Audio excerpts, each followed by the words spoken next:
Number 12 says, use the function tables to answer the following. So again, with functions, we're looking at them in many different forms. Equations, ordered pairs, graphs, and here tables. So it says find f of 3. So when we were doing it with equations, we plugged in 3 to the equation and we got something else out. With a table, you plug in 3 and the output would be the f of x, or the 6.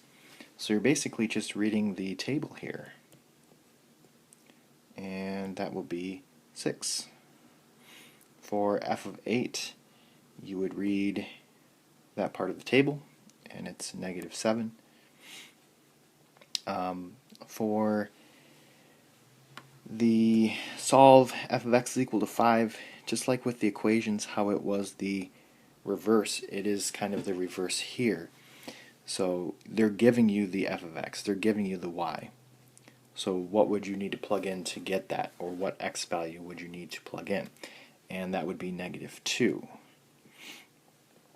And similarly with f of x is equal to 6, that actually happens in two places. If you plug in 3, you get 6.